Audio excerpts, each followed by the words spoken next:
سلام دوستان، به یه قسمت دیگه از سری پادکست های فراز اسکیلز خوش اومدید. این پادکست از طرف تیم تولید محتوای شرکت پژوهشی آموزشی فراز اندیشان حکیم تهیه و تولید شده. امروز میخوایم درباره یه موضوع خیلی مهم و اساسی صحبت کنیم: کنترل و مدیریت احساسات.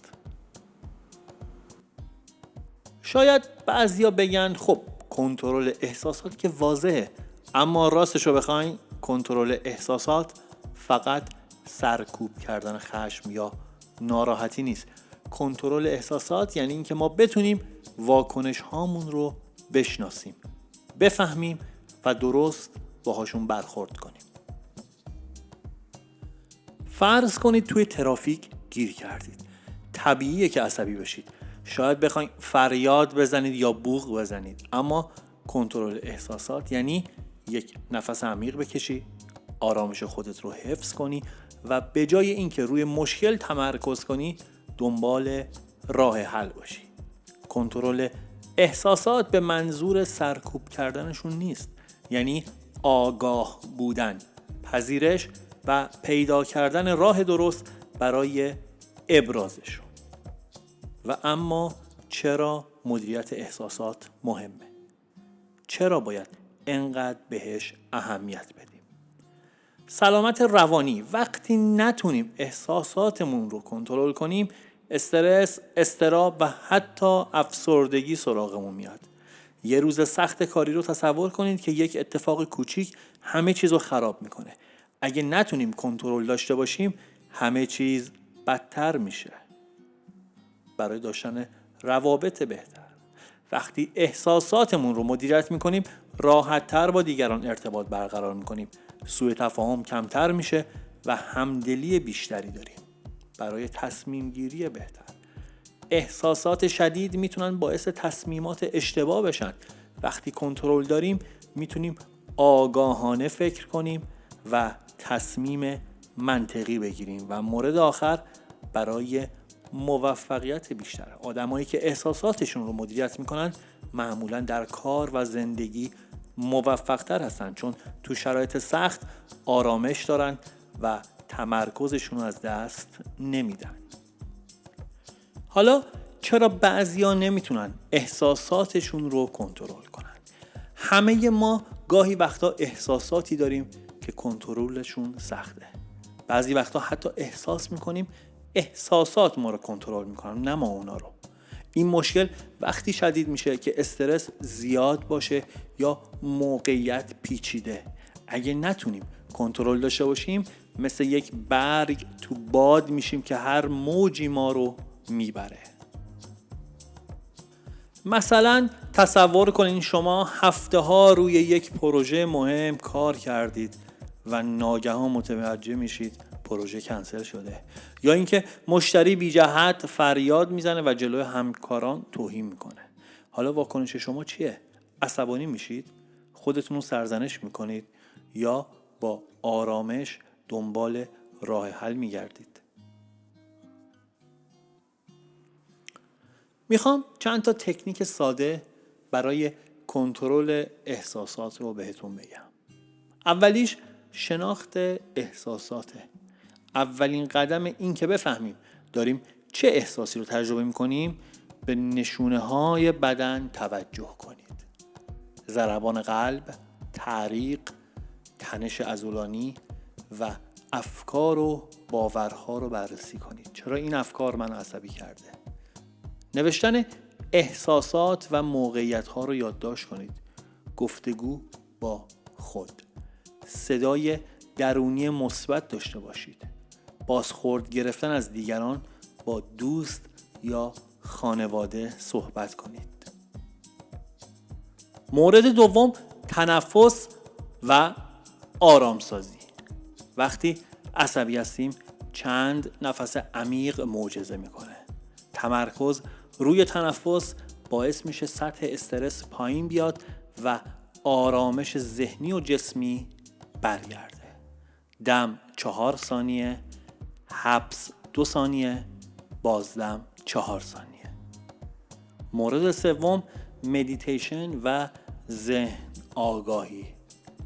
چند دقیقه مدیتیشن روزانه کمک میکنه که در لحظه حضور داشته باشیم و کمتر به نگرانی‌های گذشته یا آینده فکر کنیم. مورد پنجم که مهمه، ابراز احساسات. احساساتتون رو سرکوب نکنید. با دوست، خانواده، نوشتن یا حتی نقاشی بیانشون کنید.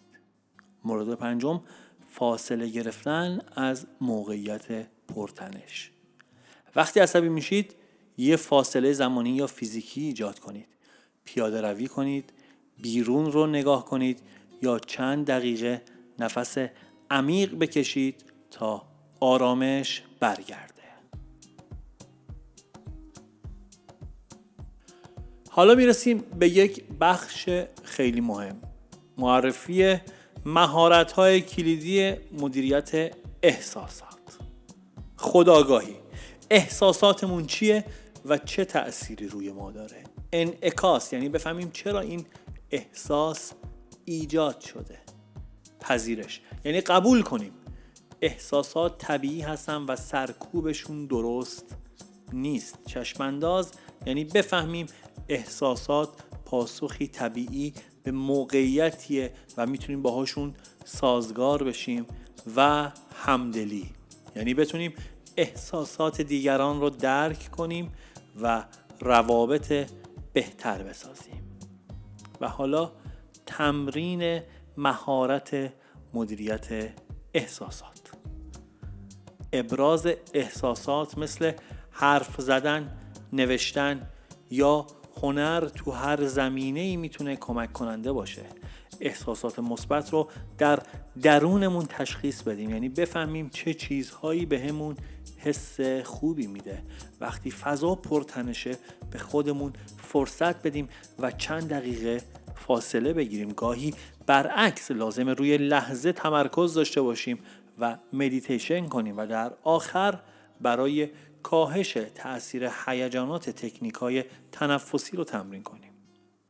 مثلا وقتی در جلسه کاری احساس اضطراب میکنید میتونید چند نفس عمیق بکشید و با یک قدم زدن کوتاه آرامش خودتون رو بازیابی کنید. هیجانات مثبت و منفی هر دو نیازمند کنترل هستند. حتی شادی و خوشحالی زیاد هم اگر کنترل نشه ممکنه باعث رفتارهای نامناسب بشه. کنترل هیجانات یعنی یادگیری راه درست ابراز و مدیریت اونها بدون سرکوب کردنشون.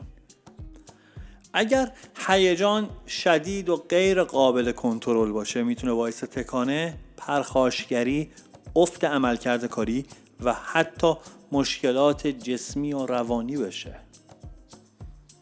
حالا بیایید درباره کاربرد مدیریت احساسات در زندگی و کار صحبت کنیم. وقتی ما بتونیم احساساتمون رو درست مدیریت کنیم، زندگی حرفه‌ای و شخصیمون خیلی بهتر میشه. اجازه بدید چند نمونه بگم. تصمیم گیری بهتر. وقتی آرامش داریم میتونیم منطقی تر فکر کنیم و تصمیمات بهتری بگیریم. حل اختلاف با همکاران یا مشتریان. کنترل احساسات باعث میشه موقع تعارض واکنش‌های تند نداشته باشیم و راه حل سازنده رو پیدا کنیم. ارائه سخنرانی یا صحبت در جمع. اگر استرس و اضطراب را مدیریت کنیم راحت‌تر میتونیم افکارمون رو منتقل کنیم. کمک به مشتریان. وقتی احساسات خودمون کنترل میشه میتونیم با مشتریان همدلی کنیم و بهتر راهنماییشون کنیم. ارزیابی عملکرد و آموزش هم‌تیمی‌ها. مدیریت احساسات کمک میکنه بازخورد سازنده بدیم و همکاران جدید رو بهتر راهنمایی کنیم. منتورینگ و راهنمایی همکاران. وقتی احساساتمون کنترل شده باشه میتونیم نقش حمایتی مؤثری داشته باشیم. انجام وظیفه تحت فشار زمانی. کنترل هیجانات کمک میکنه استرس رو مدیریت کنیم و کارها رو با کیفیت انجام بدیم. انطباق و سازگاری با تغییرات. وقتی احساسات خودمون رو مدیریت میکنیم راحت تر میتونیم با تغییرات محیط کاری یا زندگی شخصی سازگار بشیم. همین نکات ساده نشون میده که مدیریت احساسات نه تنها برای آرامش شخصی بلکه برای موفقیت حرفه‌ای و روابط اجتماعی هم حیاتیه. خب دوستان، رسیدیم به بخش پایانی پادکست امروزمون. میخوام یه نکته مهم رو باهاتون مرور کنم.